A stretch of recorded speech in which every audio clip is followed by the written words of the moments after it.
Assalamu alaikum dear students, I am Anjum Shafiq, your biology teacher for grade 11, and today I am going to discuss the last topic of this chapter, that is economic loss due to fungi. So let's move to the classboard. So dear students, now economic loss.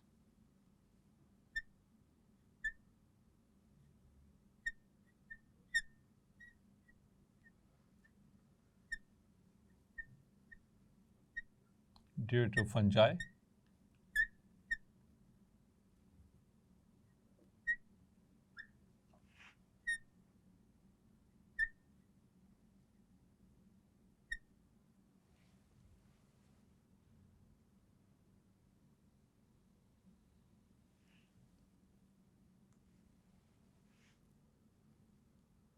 One of the most important topics of this chapter.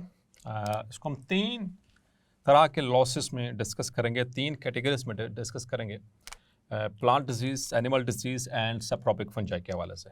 Clear? So first of all हम start लेंगे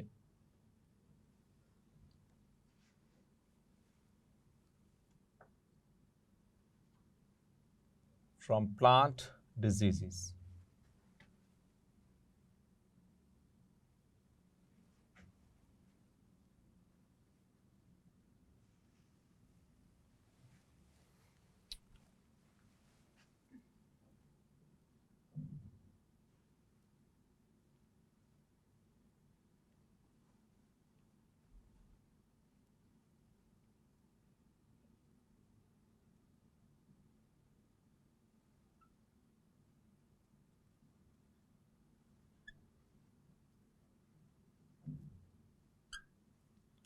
तो dear students, एक बात आपने जहन में रखनी है, all plants are susceptible to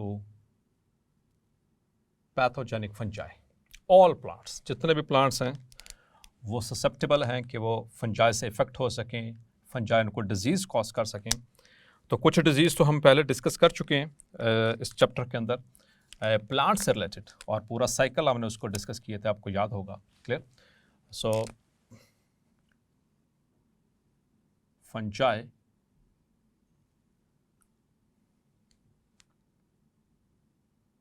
are involved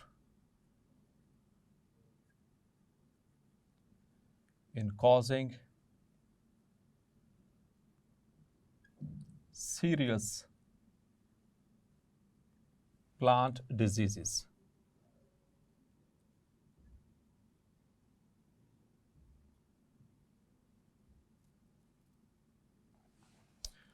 इसमें there is a count of disease जो हम इसमें डिस्कस करने वाले हैं.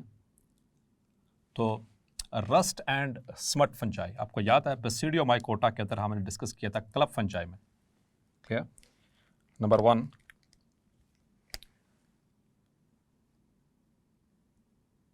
Rust fungi. आपको याद है इसमें पक्सीनिया स्पीशीज़ जो हैं,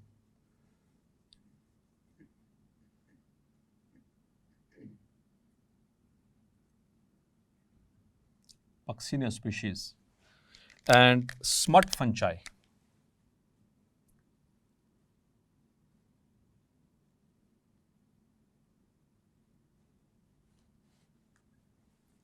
इसमें हमने वो उस्टिलागो स्पीशीज का जिक्र किया था.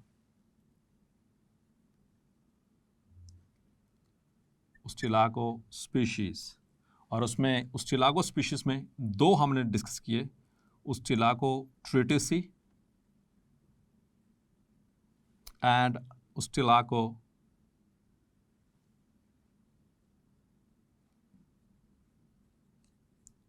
maedis. Both of them are scientific names, so we need to underline them. So Ustilago tritici, that causes loose smut of wheat. याद है आपको, पूरा साइकिल डिस्कस किया हमने. It causes loose smut of wheat. Clear? तो ये species हैं जो कि इनको इफेक्ट कर सकती हैं. और Ustilago maydis, it causes the it affects the corn. Clear? जो कॉर्न है यानी कि जो सिट्टा जिसको हम छल्ले कहते हैं, कॉर्न और मेज़, ये उसको इफेक्ट करती है ये वाली फंगस। और गंदम और अंगूर और रोजेस इनको इफेक्ट करती हैं उस्टिलागोट्रिटिसी और रस्ट फंजाई। ये हमने बहुत डिटेल से हमने पढ़ा है इससे प्रीवियसली। इसके अलावा बहुत सारी प्लांट डिजीजेज हैं डियर स्टूडेंट्स जो कि इनकी वजह से इफेक्ट हो सकती हैं। प्लांट डिजीज में like the powdery माइल्ड्यूज,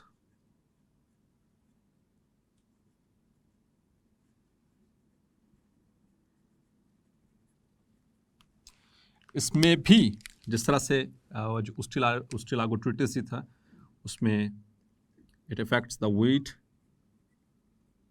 also grapes and the roses.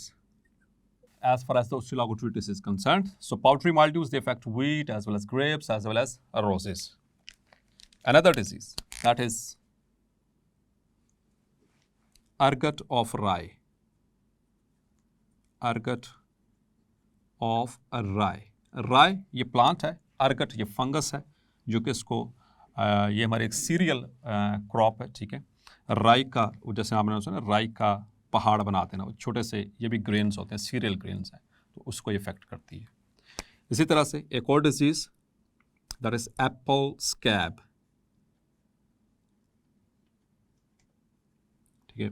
बाज़ औक़ात होता है कि हम फ्रूट जब एप्पल को ओपन करें तो उसके ऊपर वाली जो स्किन होती है वो अफेक्टेड होती है या अंदर से वो ब्राउनिश सा हो जाता है। So that is due to fungus, apple scab. Another disease is there that affects the plants, that is the cotton root rot. Rot कहते हैं गल सड़ जाना, और रूट्स को कहते हैं। तो जो कॉटन की जो सी फसल होती है यानी कपास की फसल, उसकी रूट्स जो होती हैं वो इस फंगस के अटैक की वजह से, एक खास किस्म की फंगस है, उसको गला सड़ा देती है, जिसकी वजह से कपास की फसल जो है वो बुरे तरीके से अफेक्ट होती है।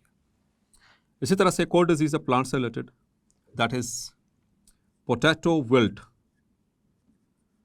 पोटैटो विल्ट, विल्ट आमतौर पर मुरझाने को कहा जाता है, लेकिन यहाँ पर एक्चुअली मुरझा जाने के समझ मतलब कि पत्ते जो हैं वैसे टर्न हो जाते हैं, क्वाइल्ड हो जाते हैं, फोटोसिंथेसिस का प्रोसेस इफेक्ट होता है, जिसकी वजह से ये बेसिकली फंगल डिजीज़ है। तो आलू की जो फसल है वो इससे इफेक्ट होती है। इसी तरह से द ब्राउन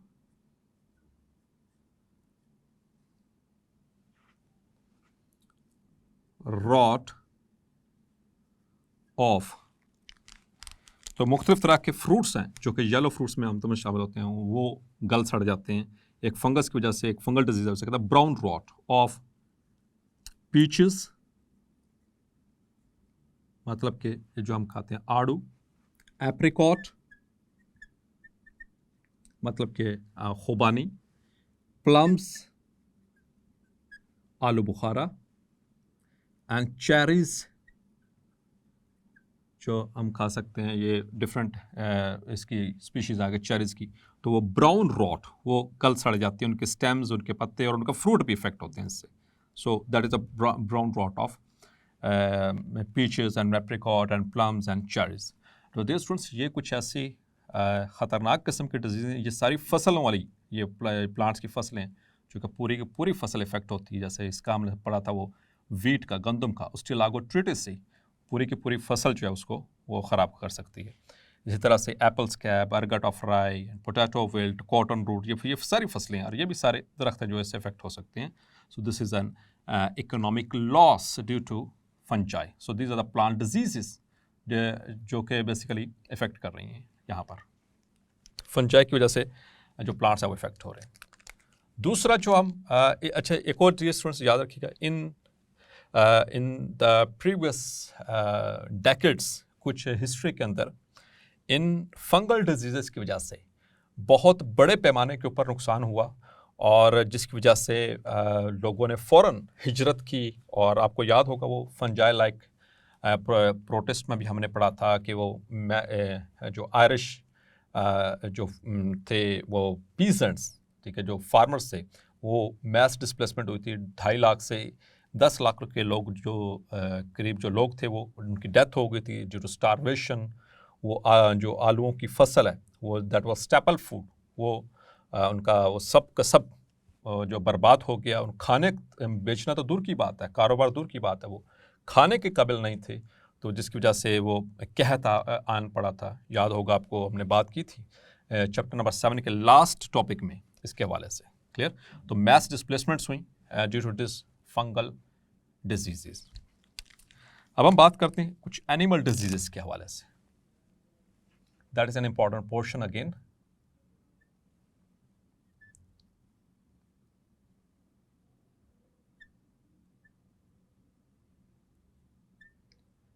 और यहां पर एनिमल डिजीजेस में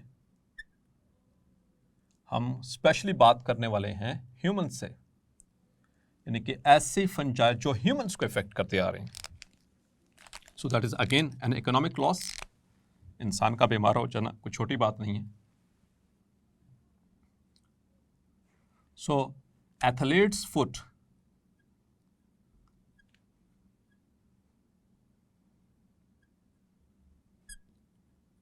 athlete's foot and a ringworm disease.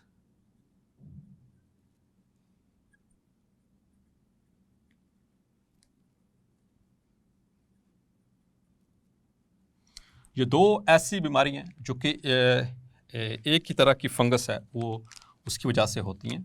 Athletes foot and ringworm disease, both of them they are caused by dermatophyton, a fungus।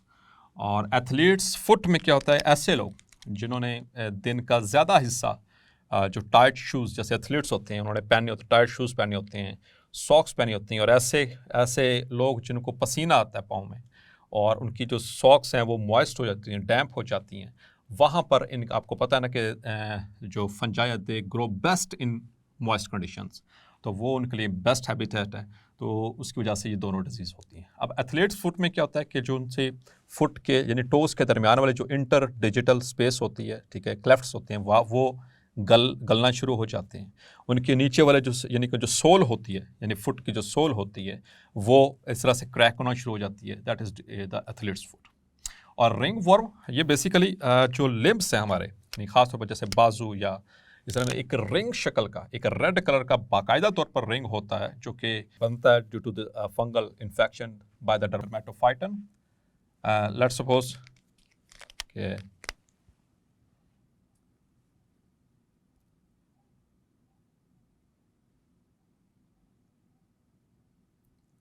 This is upper limb, तो ऐसे रिंग शेप्ड, इस तरह से circular ऐसे रिंग शेप्ड वहाँ पर patches बन जाते हैं, बाकायदा रेड कलर का रिंग होता है, इस वजह से इसको रिंग वर्म डिजीज़ कहा जाता है। तो ना सिर्फ ये क्योंकि बेसिकली स्किन डिसऑर्डर है और ये भी एथलीट्स फुट, ये भी स्किन को इफेक्ट कर रहा है, डर्मा, इसी वजह से इसका नाम रखा गया डर्मेटोफाइटन। डर्मा से मीन स्किन, तो ये हेड के ऊपर इफेक्ट कर सकता है, ये कैपिटल यानी इसको कैपिटस के रीजन कहा जाता है, और स्किन के बाकी जो हमारे ट्रंक है, लिम्ब्स हैं, वो इसको इफेक्ट हो सकते हैं। तो इसमें इचिंग भी होती है जिसकी वजह से ये रिंग्स बन जाते हैं, इसे रिंग वर्म डिजीज़ कहा जाता है। Now another disease which is caused by a fungus in humans is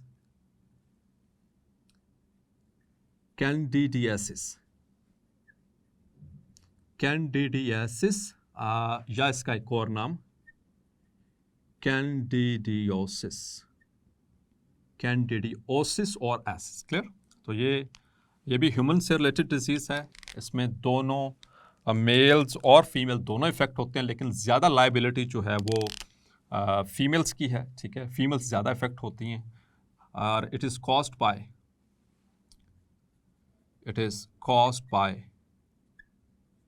Candida albicans, Candida albicans, that is a fungus। इसको MCQ के लिए भी मार्क करना आपने। और इसमें होता क्या है कि दाने बन जाते हैं, छाले, वाइट कलर के पैचेस बन जाते हैं। Causes oral and vaginal thrush। तो आमतौर पर पुअर हाइजीनिक कंडीशन, खासतौर पर जेनिटल रीजन, हमारा जो ग्रोइन रीजन होता है फीमेल्स में खासतौर पर, जब ऐसा होगा तो उनके जो रिप्रोडक्टिव ऑर्गन्स हैं वेजाइना, वहाँ पर वाइट वाइट कलर के पैचेस बनने, दाने बनना शुरू हो जाएंगे। उसे उसे थ्रश का थ्रश थ्रश कहते हैं दानों को। इस तरह से मुंह के अंदर, ओरल कैविटी के अंदर ओरल थ्रश और वेजाइनल थ्रश मेल्स को भी इफेक्ट करती है। उनके जो पेनाइल रीजन होता है, पेनिस, वहाँ पर भी ये वाइट वाइट कलर के ये दाने बन जाते हैं। That is basically due to this fungus, और इस डिजीज का नाम है कैंडिडियासिस और candidiosis. So again a fungal disease, economic loss. Now another disease, animal disease or human disease, that is histoplasmosis. Histoplasmosis. तो जैसे कैंडिडियासिस या कैंडिडियोसिस, ये किसकी वजह से नाम रखा गया? इस फंगस कैंडिडा की वजह से। इस तरह से histoplasmosis, it is caused by histoplasma capsulatum, that is a fungus. Histoplasma उसका नाम है, इसी वजह से इस डिजीज का नाम रखा गया हिस्टोप्लाज्मोसिस, जैसे कैंडिडा से कैंडिडियोसिस। ठीक है। सो ये histoplasmosis it's a swear respiratory disorder, causes severe respiratory illness, और रेस्पिरेटरी सिस्टम जब इफेक्ट होगा किसी फंगल डिजीज की वजह से डिस्ट्रॉय, ये बहुत डेंजरस है एंड इट मे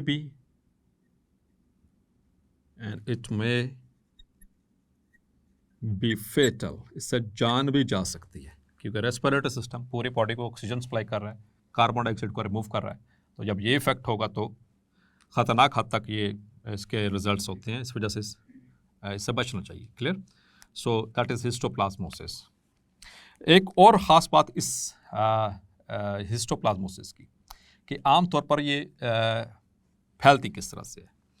ये बेसिकली बर्ड्स के या बैट्स की जो ड्रॉपिंग्स होते हैं, फिसिस, वो अगर मिट्टी के अंदर मिल जाएं और इसमें आमतौर पर उन बैट्स और बर्ड्स, उनके जो फिसिस होते हैं उनके अंदर इसके स्पोर्स होते हैं, सब के अंदर नहीं लेकिन कुछ के अंदर, और वो जब मिट्टी के ऊपर आकर गिरें और मिट्टी जब उड़े, मिट्टी के साथ साथ उनके स्पोर्स उड़ें और वो इनहेल हो जाएं।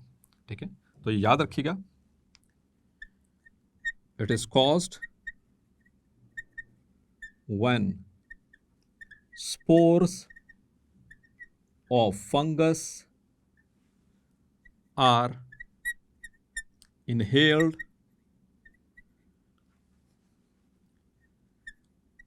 through soil or dust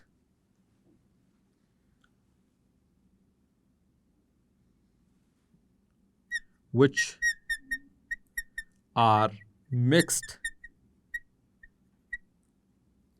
in bat or birds droppings कह सकते हैं या उनको फीसिस कह सकते हैं। ठीक है, तो जो बर्ड्स की जिनसे फीसिस, उनके अंदर इसके स्पोर्स हो सकते हैं, या बैट्स की जिनसे ड्रॉपिंग्स होती हैं उनके अंदर हो सकते हैं। वो सॉइल के अंदर मिक्स होंगे और जब हवा चले और वो उसके स्पोर्स मिट्टी के साथ मिक्स होकर और अगर इनहेल हो जाए किसी के अंदर, तो ये सीवियर रेस्पिरेटरी डिसऑर्डर कॉज करेगी। क्लियर? इसी तरह से एक और डिजीज जिसका जिक्र है, that is एस्पेरजिलोसिस।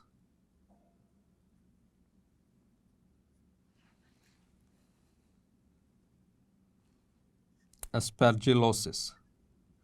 So it is caused by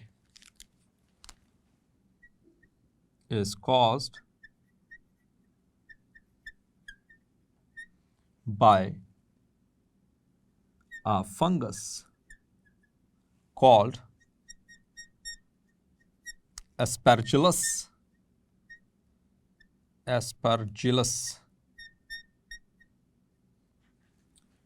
fumigatus, Aspergillus fumigatus, scientific name, underline.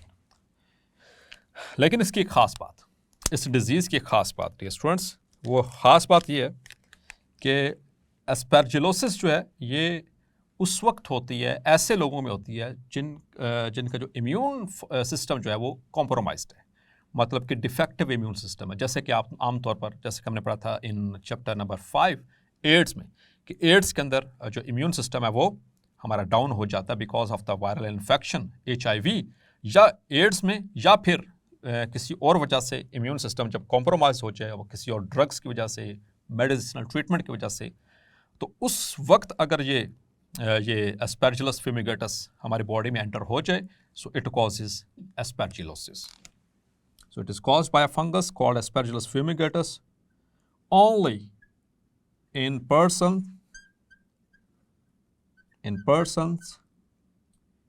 with defective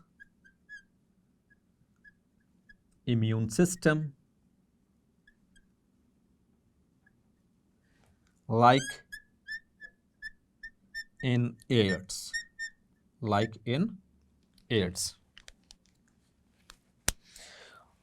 और ये स्टूडेंट्स एक और चीज़, ये एस्परजिलस जो है, ये उनसी फंगस, इसकी और बहुत सारी स्पीशीज़ हैं. ये कुछ ऐसी स्पीशीज़ हैं जो कि एक ख़ास किस्म के टॉक्सिन्स रिलीज़ करती हैं. They are called as mycotoxins. Myco is for fungus, ठीक है. टॉक्सिन्स केमिकल्स, मतलब कि the toxins released by fungi. और कौन सी फंगस है ये? Aspergillus. Clear? The Aspergillus species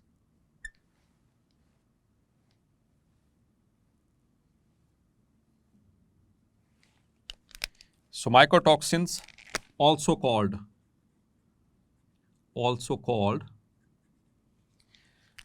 aflatoxins, इनको aflatoxins भी कहते हैं. Aflatoxins और the carcinogenic, they are carcinogenic toxins. Actually they cause cancer. Clear? Carcinogenic का मतलब cancer causing. The cancer causing toxins, उनको कार्सिनोजेनिक कहा जाता है. और ये रिलीज कौन कर रहा है? फंजाई, तो इस वजह से इनको माइकोटॉक्सिन्स कहा जाता है. ये जनरल नेम, लेकिन स्पेसिफिक नेम क्या है? एफ्लाटॉक्सिन्स. ये एफ्लाटॉक्सिन्स डियर स्टूडेंट्स ये कैंसर कॉज करते हैं. क्लियर?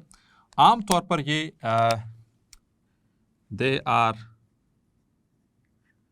प्रेजेंट, ये कहाँ पर होते हैं? They are present in improperly stored peanuts, यानी मूंगफली जो हमारे ग्रेन्स होते हैं, and corn, peanuts and corn, या फिर also some traces of aflatoxins might be present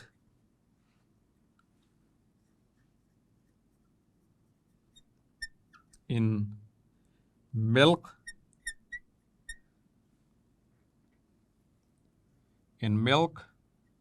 meat and eggs. अंडों के अंदर भी इनके कुछ ट्रेसेस मौजूद हो सकते हैं.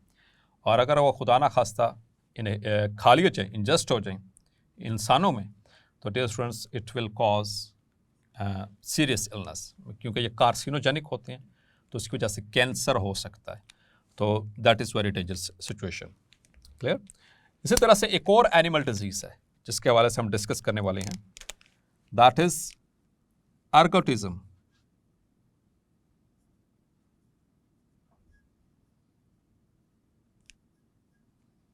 ergotism, ये भी ह्यूमन डिजीज है and it is caused by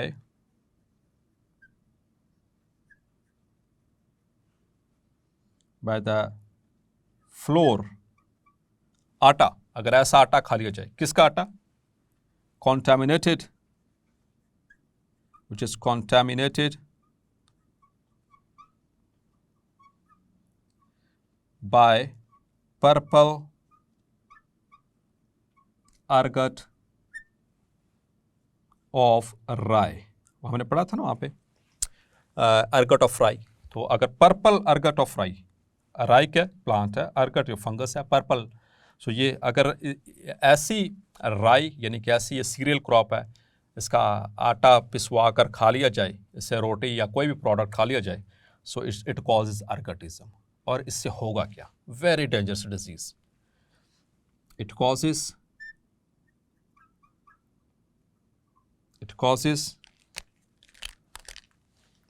nervous spasm. It causes nervous spasm, convulsions, and psychotic delusions, and even gangrene.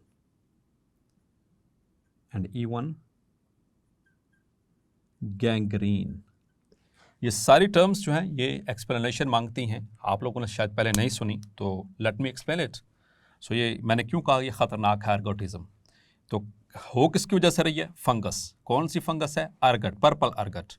किसको इफेक्ट कर रही है? प्लांट को, राई के। अगर उसका आटा और उससे बने हुए कोई भी प्रोडक्ट अगर इंजेस्ट कर लिया जाए इंसान, जैसे हम खाते हैं गंदम की रोटी, जौ की रोटी, इस तरह से राई की रोटी, तो उसकी वजह से ये बीमारी हो सकती है। So first symptom is nervous spasm. Nervous related to the nervous system, हमारे असाबी बीमारी। Spasm कहते हैं involuntary twitching of muscle को कहा जाता है, यानी कि हमारे जो skeletal muscles हैं ख़ास तौर पर उनमें जैसे हम कहते हैं फड़कने लग जाना, ठीक है, involuntary twitching स्टार्ट हो जाना। हालांकि हमारे skeletal muscles ये voluntary हैं, तो खुद ब खुद ही इनके अंदर contraction, twitch का मतलब होता है contraction relaxation, कॉन्ट्रैक्ट करें रिलैक्स करें, कॉन्ट्रैक्ट करें रिलैक्स करें। So this is called as nervous spasm. आमतौर पर इसमें जग्स ऐसे झटके लगते हैं, पूरी बॉडी में ऐसे झटके लगते हैं, और ये 1 से 2 मिनट तक लास्ट करता है। So that is a nervous spasm, जो कि इस अर्गटिज्म में होता है। ये काफ़ी डेंजरस है, काफ़ी डेंजरस डिजीज़ है।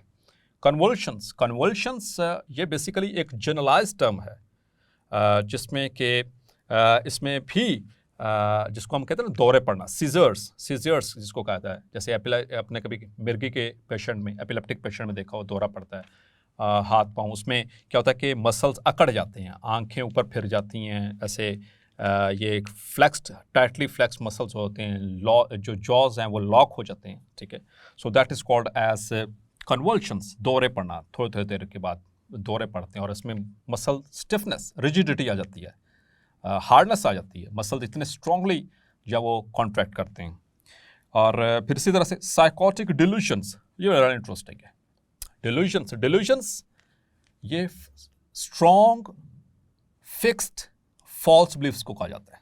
स्ट्रॉन्ग मतलब बहुत ही तगड़े, मतलब कि आप ऐसे पर्सन को जिसको खुदा ना खास्ता ये डिल्यूशंस हो जाए, उसको आप कभी भी किसी भी मंतक से, लॉजिक से आप उसको समझा नहीं सकते, ठीक है। और ये बेसिकली फॉल्स बिलीव्स होते हैं, फॉल्स बिलीव्स यानी कि खुद से मन घड़त चीज़ें। और जैसे कि लाइक आपने सुना होगा कि अगर काली बिल्ली रास्ता काट जाए, सो ये उसको उपशुगन का समझा जाता है, ठीक है, मतलब कि there is going to something wrong, going to happen wrong, कुछ गलत होने वाला है, ठीक है, ऐसा परसीव करना। ये फिक्स्ड आइडियाज़ हैं, ये फॉल्स बिलीव्स हैं, मिथ्स, ठीक है। या फिर ऐसे पर्सन जिसको ये डिल्यूशंस होते हैं, वो ये समझता है, यानी फॉल्स बिलीव्स है ना, लेकिन फिक्स्ड है, आप ऐसे पर्सन को कन्विंस नहीं कर सकते, ठीक है। और या फिर लाइक जैसे कि उसे लगेगा कि सारे मिलकर पूरे, अगर वो किसी कंपनी या फर्म में काम करता है तो उसे लगेगा जैसे सारे एम्प्लॉयज़ और उनका बॉस मिलकर मेरे खिलाफ कुछ साजिश कर रहे हैं, मुझे निकालने की या मुझे यहाँ से एक्सपेल करवाने की कुछ साजिश हो रही है, या अगर घर में है, घर में उसे लगेगा शायद फैमिली मेम्बर्स जो हैं वो मेरे से हसद करते हैं और वो मुझे कोई जहर देने वाले हैं, ये ऐसी सोचें आती हैं, ठीक है। ये डिल्यूशंस हैं, फॉल्स बिलीव्स हैं, ठीक है, इनको डिल्यूशंस कहा जाता है। या फिर किसी ख़ास, या ये लोग खुद को कोई आसमानी मखलूक समझते हैं, सुपीरियर, हर किसी से अपने आप को सुपर और सुपीरियर समझते हैं, खलाई मखलूक, मतलब कि हम बाकी सबको वो चींटी मकोड़े इस तरह की चीज़ें समझते हैं, हकीर समझते हैं, जिनको ये डिल्यूशंस होते हैं। सो मतलब कि ये इनकी मेंटल एबिलिटी है, एक मेंटल डिस्टॉर्शन है। सो डिजीज़ कंडीशन, सिकनेस है, ये नॉर्मल कंडीशन नहीं है। या उनसे लगेगा कि जैसे कोई बाहर की चीज़ें, जैसे कि जिन्नात और इस तरह की चीज़ें उसको कंट्रोल कर रही हैं, उसकी एक्शंस को कंट्रोल कर रही हैं, ठीक है। और अपनी तरफ से ये सारी एक रियलिटी से जिसका कोई ताल्लुक नहीं है, ऐसे बिलीव्स दिमाग में आना शुरू हो जाना, इनको कहा जाता है साइकोटिक डिल्यूजन्स, जो कि इस डिजीज़ का एक अहम करैक्टर है। And even gangrene dear students, कहा जाता है कि जब हमारे किसी भी बॉडी के पार्ट को, किसी भी बॉडी के हिस्से को ब्लड सप्लाई रुक जाए, ब्लड सप्लाई रुक गई, नेक्रोसिस स्टार्ट हुआ, ऑक्सीजन नहीं मिली, टिश्यू डेथ स्टार्ट हो गई, that is called as gangrene. जैसा कि आप देखें, अगर थोड़ी देर के लिए अगर इस फिंगर को हम टाइटली बांध दें, ठीक है, इसको दबा दें, तो यहाँ की ब्लड सप्लाई रुक जाएगी। तो क्या होगा, विद इन सेकेंड्स ये पहले ब्लूइश होना शुरू हो जाएगी, फिर उसके बाद इसमें पेन होना शुरू हो जाएगा, और अगर फिर भी आप इसको नहीं छोड़ेंगे तो यहाँ के जो सेल्स हैं, जो टिश्यूज़ हैं, उनकी डेथ स्टार्ट हो जाएगी। That is gangrene. तो आमतौर पर यहाँ पर जो गैंग्रीन इन्वॉल्व हो रही है वो इस फंगस की वजह से वो लोअर एक्सट्रीमिटीज से प्रिवेल करती है, वहाँ पर ज़्यादातर शुरू होती है, फिर आहिस्ता आहिस्ता ये दूसरे हिस्सों तक भी मूव कर सकती है। तो वो ऐसे ब्लैकिश कलर के हिस्से और वो फंक्शनलेस होना शुरू हो जाती हैं। So that is gangrene. और eventually if not treated it may lead to death of the patient. So this is a serious disease, ठीक है। अल्लाह पाक हर किसी को इससे महफूज रखे, क्योंकि इसमें nervous system, CNS, central nervous system जो है वो इफ़ेक्ट हो रहा है। तो इसमें हमारे पास सिवाय मैनेजमेंट के और दुआओं के फ़िलहाल तो कुछ नहीं होता, क्योंकि ऐसे पेशेंट्स के पास या फिर हम मैनेजमेंट के तौर पर वो कन्वल्शंस के लिए एंटी कन्वल्सिव मेडिसिन दे सकते हैं, वो भी वक्ती तौर पर उनको सिर्फ जो है उसकी कन्वल्शंस को प्रिवेंट कर सकती, वो भी 100% नहीं है, ठीक है, और चांस है कि वो करेंगे। So this is ergotism. तो ये देखें कितने सीरियस डिजीज़, कितने ज़्यादा सीरियस डिजीज़। इवन कि आप देखें वन सी डैंड्रफ, ये और इसी तरह से बाल का सर के ऊपर ये बाल गिरना शुरू हो जाते हैं ऐसे रिंग की शक्ल में, रिंग सा बन जाता है, ठीक है। सो वो भी एक फंगल डिजीज़ है। So all these are animal disease which are caused by fungi. और डियर स्टूडेंट्स, याद रखें कि इनकी ट्रीटमेंट के लिए हमें कभी भी देर नहीं करनी चाहिए, क्योंकि फंजाई अगर ये बुरे तरीके से इफेक्ट होना शुरू हो जाए, बॉडी को इफेक्ट करना शुरू करेंगे, ये फिर डिस्प्लेस हो जाती है, ये बॉडी में ब्लड स्ट्रीम के ज़रिए ट्रैवल करके दूसरे हिस्सों में भी जा सकती है, जिसकी वजह से काफ़ी हद तक नुकसान हो सकता है। और लास्ट में डियर स्टूडेंट्स, जो तीसरा हम इसका इकोनॉमिक लॉस की हम बात करेंगे, that is due to saprobic fungi. Saprobic fungi, आपको याद है न्यूट्रिशन में पढ़ाया था डिटेल से आपको, न्यूट्रिशन इन फंजाई में।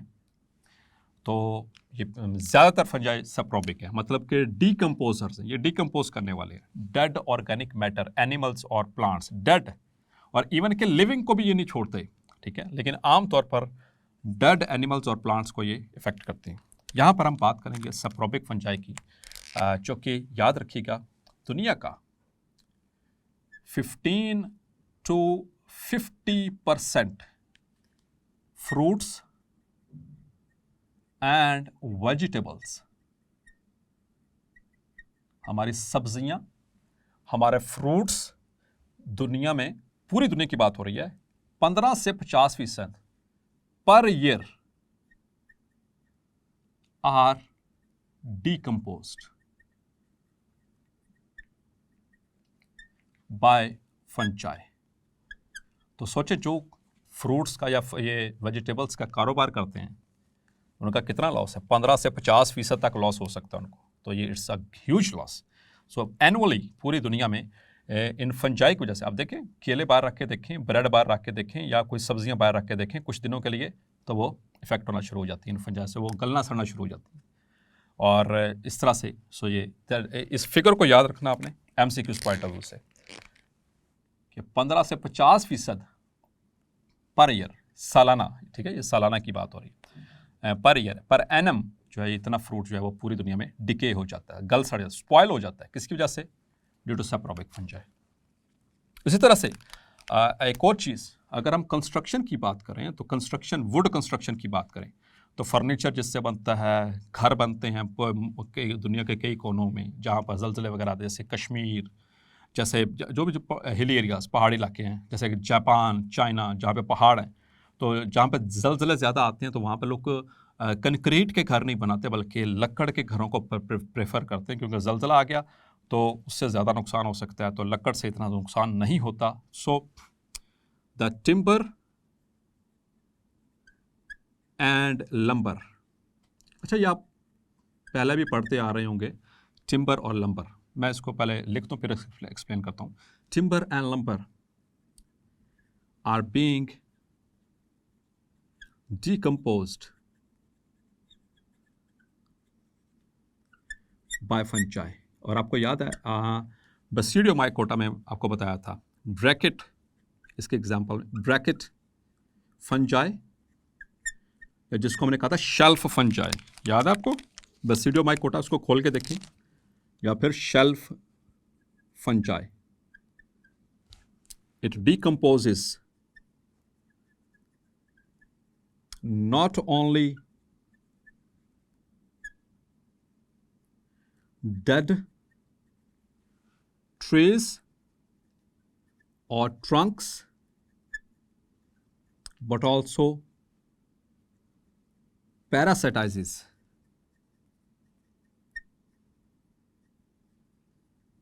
living trees। और इसकी जो पिक्चर है वो हमारी बुक के अंदर लास्ट पेज के ऊपर, इस चैप्टर के जो लास्ट पेज है उसमें गिवन है कि वो दरख्त है, उसके ऊपर ऐसे फंगस मौजूद है, ब्रैकेट फंजाई।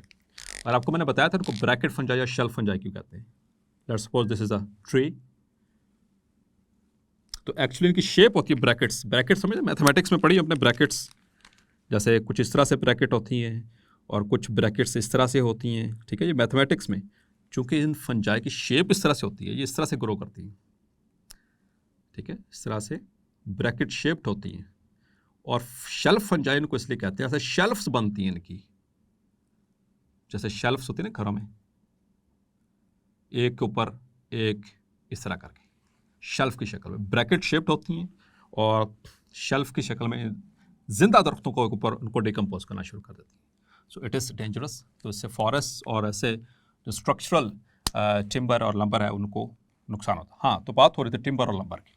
टिम्बर किसी भी ऐसे लकड़ को कहा जाता है जो कि आप अभी प्रोसेस नहीं हुई, बस अभी काट काट के दरख्त और आपने टॉल लगा लिया, जैसे कटे हुए दरख्त हैं वो एक जगह पे पड़े हुए हैं, ठीक है, आपने काट के रख दिया, अभी इसकी प्रोसेसिंग नहीं हुई अभी, यानी कि आपने कि इसको किस पर्पज़ के लिए इस्तेमाल करना है, ठीक है, इससे लकड़, इससे कोई स्पोर्ट्स का सामान बनाना है, या इससे कोई घर की कोई बिल्डिंग कोई या फर्नीचर है वो बनाना है, तो उसे टिम्बर कहा जाता है। और लंबर ख़ास तौर पर ऐसे दरख्त, ऐसी वुड जो कि आपने काट लिया, प्रोसेस हो चुकी है, मतलब कि ये वाले जो है ये आपके कैबिनेट बनाने के लिए इस्तेमाल होगी लकड़, ये वाली जो है वो बैट बनाने के लिए इस्तेमाल होगी, ये वाली लकड़ जो है आपके घर के अंदर वो डिफरेंट डेकोरेशंस के लिए इस्तेमाल होगी, उसे लंबर कहा जाता है। जो कट चुकी है, जो छतों पे इस्तेमाल हो सकती है, छत बनाने के लिए इन हिल एरियाज, तो उसे लंबर कहते हैं। तो इन दोनों में फ़र्क है, दोनों ही लकड़, ये भी प्रोसेस नहीं हुई, अनप्रोसेस्ड है, और ये प्रोसेस्ड है, यानी इसमें ये डिफाइन हो चुके हैं कि इसने इससे क्या बनना है, जैसे अलमारी बननी, कबड़ बन सकती है इससे, ठीक है, इस तरह से।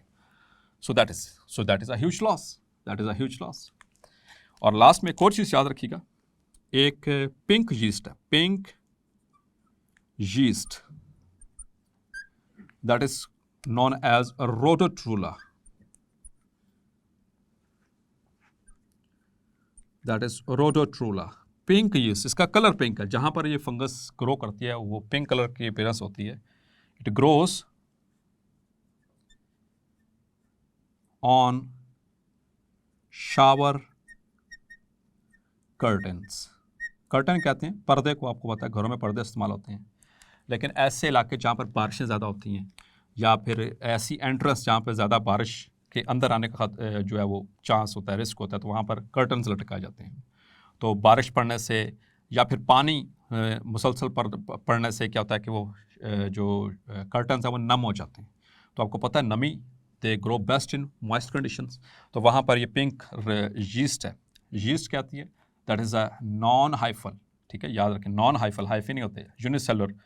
तो जैसे कि आपने दो यीस्ट का जिक्र है आपने जो पढ़ा इस पूरी बुक में, एक तो सैक्रोमाइसिस सेरेविसी, ठीक है, और दूसरा ये रोडोट्रूला, ये दोनों यीस्ट हैं।